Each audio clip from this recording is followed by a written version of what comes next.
el centro de la pampa vive un pimiento.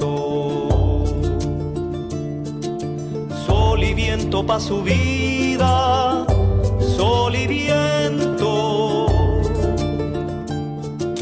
Hello, I'm Patrick Barnard. Welcome to the 10th edition of the Pimento Report.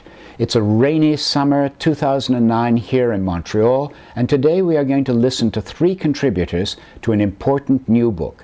The title of that book is Afghanistan and Canada. It's compiled by Montreal editor Lucia Kowalik and her co-editor Stephen Staples, a Canadian peace activist with ceasefire.ca. Canada has about 3,000 military personnel in Afghanistan as part of the US-led NATO intervention in that country. And as of this date, July 9th, 2009, more than 120 Canadian soldiers have died in that country, most of them fighting near the city of Kandahar in the south of Afghanistan. Down, down, down!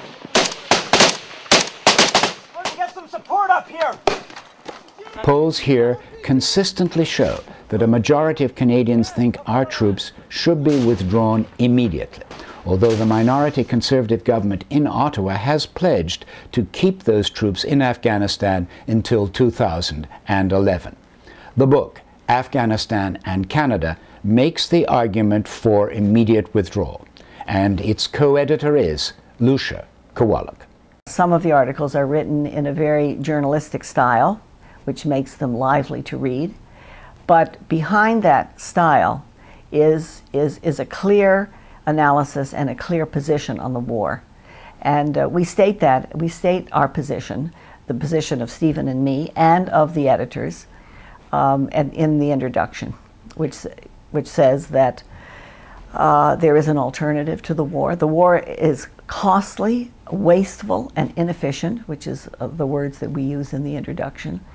And there's a way out, but Canada has to have the will to stick its neck out and take some leadership.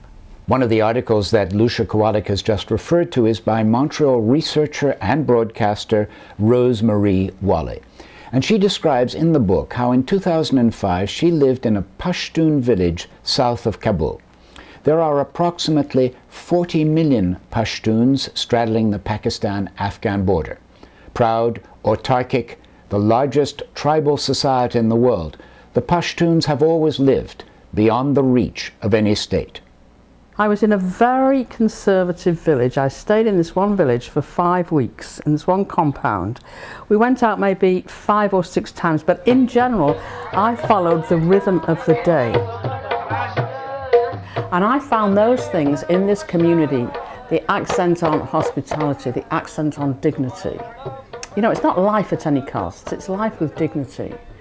And the social expressions of that were very, very impressive. I was very, very impressed by the way the people lived. The people were in an extremely distressed state because they lived in a state of terror, caught between two groups of religious fundamentalists, the Mujahideen, now called the Northern Alliance and sporting suits led by Hamid Karzai, and the Taliban. They described themselves as hostages. You were with a family of about 18 people. Did they use this term, hostages, and did other people you meet say the same thing? Yes, yes, everybody in the village. I mean, I met lots and lots of people in the village. You have to remember that if your household has a guest, your household is considered to be very blessed. And so people come from different valleys, maybe a 4 or 5 hour walking journey, and they come to see you. So I met lots and lots of people, and this was, they even organised meetings for me. They'd never had anybody from the West there before, and they really saw this as an opportunity, and this was what they said. So you wouldn't describe it as a Taliban village, and you wouldn't describe it as a government village? No, no, no. You see, there isn't one group called Taliban. There's just terror that these people absolutely do not deserve. Both the Taliban and the central government pay salaries. So, if you can, you fight for both sides and get double the money. I heard of a lot of people doing exactly that because there are no jobs. Yes. So either you go away and you work on a construction site in Iran, or somewhere else, or Saudi Arabia or whatever, but then you're a long way from your family and you don't see them really.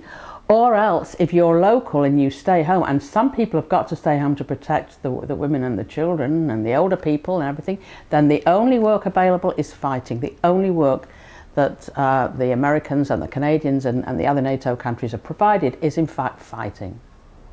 If you had to guess, how many people do you think in that area that you were in are fighting for both sides?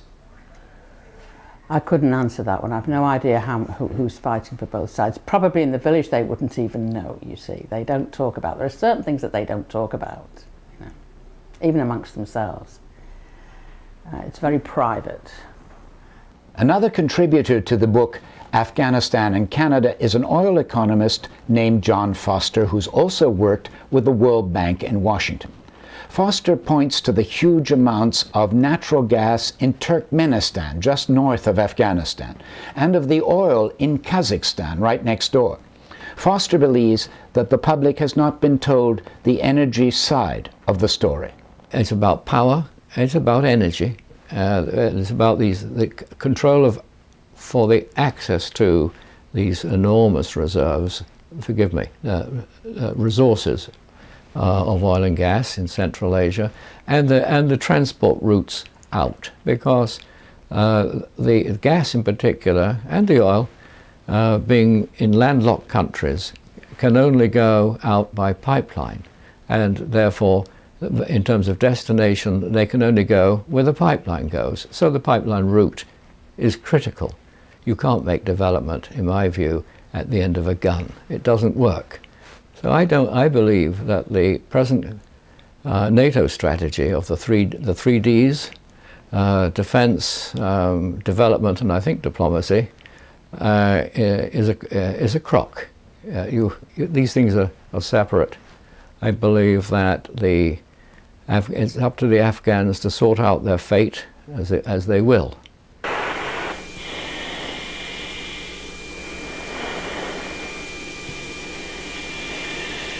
They didn't really have quite the information that they would need.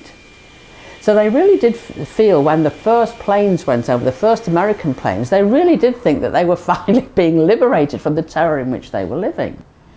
But of course they were not.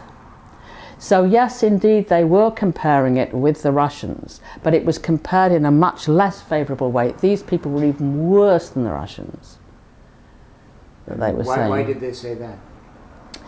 Because the Russians apparently were not as scared of the Afghanis as the Americans are.